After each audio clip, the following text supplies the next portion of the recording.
The truth is, big tricks win competitions, but precision wins championships. Hey guys, welcome back to Trey Tip Tuesday, where it is a winter wonderland in central Ohio, and I am freezing cold. So let's get into today's video. All right, guys, today we're going to go over specifically how we build a routine off of a score sheet. A score sheet is one of the most important things that we can look at in drill because that is our rubric to success. We can build our routine off of the specifics of what our score sheet says so we can succeed at the highest level. So let's get into it. For this example, we're going to be using the score sheet that is used at the National High School Drill Team Championships. As we can see in the score sheet, the first 4 categories go to 15 points. So all of these different categories go into every other category below that is 30 points. So we'll quickly go into each one. Report and report out.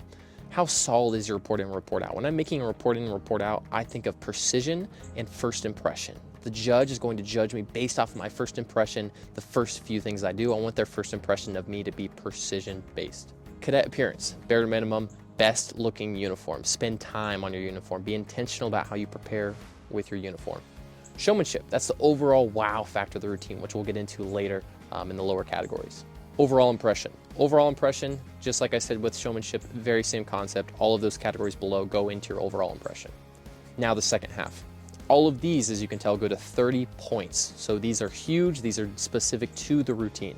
The first category, bearing. This is something that we should practice every day when we're standing at attention without a rifle, when we're standing at attention with a rifle. Regardless of what we're doing with or without a rifle, we need to always work on our bearing. If we drop a rifle, how do we react? If we catch a rifle wrong, how do we react? How does our face look at attention? Different things like that for military bearing, very important. Marching and movement. I guarantee at least half the people watching this video think they're marching in their routines, but they're not. I want you to watch yourself in IDR and then watch yourself in a solo, tandem, or even armed exhibition in a team format. I promise you, you are not marching as well as you can. Marching is an art. We should spend more time on marching than we do with half the spins that we do. Marching is more important than big tricks. Aerial difficulty. This is one of the very few categories that go over tricks. Aerial difficulty is how high we can get our spins, how well our spins look to the judges. Remember, this is from the judge's perspective. And what are our judges? Our judges are military. A lot of these military personnel don't have a huge understanding of exhibition drill, meaning I guarantee you very few judges will know the difference between a quintuple and a quad and a triple. So when in doubt, throw that lower spin and get those precision points. Composition and flow. Are you just catching a move and then somehow getting to the next move? Or are you intentionally thinking about how you're going to get from point A to point B and making it look sharp and smooth? Handling of the weapon. My favorite part. How well can you manipulate the rifle? We want that rifle to look and feel like it's nothing. We want those judges to be like, is he using a twig? And that takes practice, intentional practice. And we can go into that first episode to understand and how we can get to the point where that rifle feels very light to us. And last, military flavor. Guys, remember, this is a military competition with military judges. How well is our routine formatted so that we can get those points and maximize those points in the military flavor category? Now, I want to take a second. Let's make 2 categories for the second half. Tricks, precision. Let's read all of those.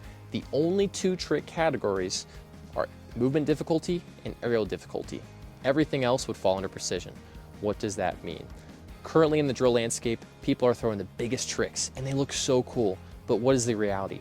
Judges care about big tricks, but your routine is going to be brought down by those big tricks, because when you're throwing big trick after big trick and you're not catching them perfectly, you're not catching them well, that's going to bring down all of the other categories. So you have that 30 points.